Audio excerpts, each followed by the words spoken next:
বাংলাদেশে কিন্তু একটা ট্রেন্ডিং চলছে কোকাকোলাকে বয়কট করা। আপনি সেই জায়গা থেকে কোকাকোলাকে আবার এখানে প্রমোট করছেন আজকে এই ড্রেসের মাধ্যমে। কোকাকোলাকে প্রমোট করছি না আর করবো না। আর বয়কটের যে বিষয়টা, আই ডোন্ট কেয়ার কে কী বয়কট করছে, কে বা কী করবে। আমার পছন্দ হয়েছে, আমি পরেছি। আর এই ড্রেসটা আমি মনে হয় তখন কিনেছি যখন আমি 12 years old or maybe 11, I still don't remember. আর মোটো কলা যে লেখাটা, এটাকে যদি ধরি আমি এটাকে কোনো কিছু হিসাবে ধরছি না, বিকজ আমার পছন্দ হয়েছে হলোগ্রাফিক সিকোয়েন্স, আমি এটাই পড়ছি না। আমি লেখাটা মুছতে পারবো না, এটা কিছু করতে পারবো, বাট হ্যাঁ, I am definitely not sponsoring it. Even আমি স্পন্সর কোনো আউটফিট পরবো না, বিকজ আমি কেন কাউকে স্পন্সর করবো যেখানে আমি তাদের সম্পর্কে কিছু জানি না, জাস্ট বিকজ অফ সাম মানি। কেন, why will I do that?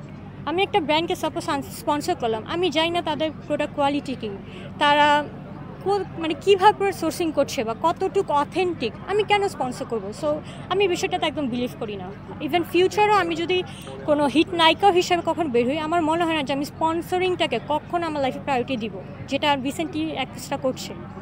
কিন্তু হচ্ছে আমরা যখন এই ভিডিওটা প্রচার করব, আপনার যারা দর্শক আছে তারা যখন দেখবে যে এখানে কোকাকোলা লেখা আছে, তাদের মনোক্ষুণ্ণ হতে পারে। তাদের উদ্দেশ্যে আপনি কি বলতে চান? তাদের উদ্দেশ্যে এটাই বলবো যে ফ্যাশন তো সব কিছু নিয়েই করা যায়। বয়কট আইটেম নিয়ে অনেক সময় ফ্যাশন হয়, বয়কট আইটেম ছাড়া হয়। আর এটা যেহেতু একটা আউটফিট, এখানে আমি মোটেও কোনো লাইক একটা কোকো কলা, যেটা হচ্ছে লাইক কোকো কলা, মানে আমরা তো এটা ড্রিঙ্ক করি, সো যেহেতু এটা dress item not food item, so এটা প্লিজ ওটার সাথে কেউ মিলাবেন না, বিকজ আমি মোটেও স্পন্সর করছি না।